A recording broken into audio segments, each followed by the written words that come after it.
today, and we're talking with Jason Reimers from Jennings Cook Royal Alliance, financial planner right here in Greenville. And just really kind of the big question today is, how do you come up with your down payment money? It's the biggest, one of the bigger obstacles that a lot of folks face when it comes to buying a home. So thought we would have Jason come on and tell us a little bit about some of his ideas. So Jason, what from a financial planning perspective, how would you approach kind of the home buying process, specifically that saving for down payment piece of it? Yeah, I think like any good financial goal that you're trying to come up with, it's a good idea to define what your goal is. Come up with how much you need to have saved specifically, and when you need to have it saved up by. And that starts, if you're saving for a home, you need to figure out what the price of the home is you want to buy. And that's where a good realtor will come into play. And I don't know what the price of a starter home is right now, but at any rate, like you mentioned earlier in the program, you're going to need to put a down payment down, so some percentage down. And I'm glad you mentioned, what did you say? It was 3.5% or 4% or 5%. Was that what it was? Yeah, FHA starts at 3.5%. That's generally kind of the lowest 3.5% down payment we see. Yeah. So you need to figure out, what percentage you want down. And that was a lot easier when I bought my first home, 10 or 11 years ago, whenever it was, a house in Greenville, starter house, 2 or 3 bedroom, 1.5 bath.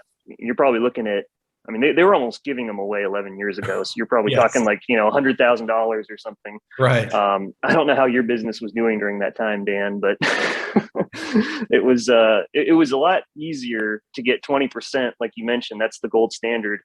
Because 20% of 100,000 is $20,000, which is still a lot of money. But now that same house that would have been 100,000 maybe is what, 200,000 now. Probably 250. Yeah, 250. Man, so you're looking at least, if you're going to get 20% down, you're looking at $40,000 or $50,000, something like that. So yeah, it's not going to be doable for everybody.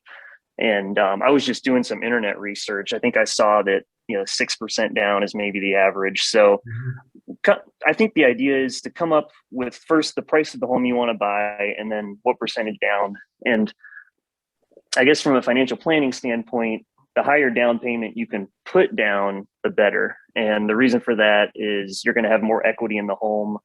You're going to have a lower mortgage payment if you can put a bigger down payment down. So of course you have to balance that with, keeping cash in reserves. You don't want to drain your emergency fund just to buy your house.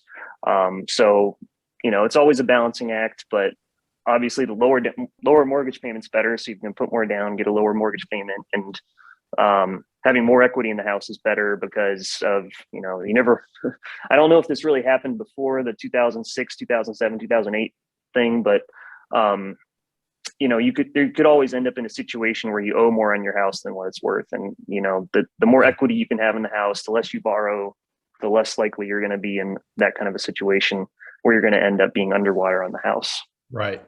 Exactly. Yeah. So good, solid down payment. What do you, as you coach maybe some of your clients to figure out ways to find that money, how would you go about, kind of teaching or coaching them to do that? Yeah. I would start, I think it always starts with a budget. You want to budget your current expenses, what you have right now, and how much can I set aside every month? Mm-hmm. I would try to save it from your income, put it aside. And of course that starts with a budget, figuring out how much you can set aside each month and put into that savings account or whatever investment vehicle you're using. And if you think about it, there's several different types of investments, but broadly speaking, you've got stocks, right? Money in the stock market. You've got bonds, which are a little more conservative, and you've got cash.